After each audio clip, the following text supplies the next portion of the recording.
Great day, guys. So our topic for today is how to operate the Deerma F325 Humidifier. So what you can see here,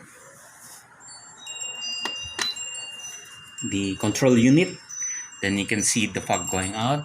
This is lesser fog. So if you want strong fog, just press it again twice. Then now you have a strong fog, very strong. The water capacity will be up to here, water capacity. And then you can put essential oil. If you want a toy, you can see here there's a plastic rubber octopus. You can see here.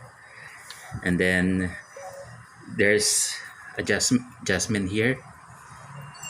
So this is where you put the control water. So if you want to order limited edition, subscribe my Facebook account, Carl Lucas Tan, personal PM me for order, and for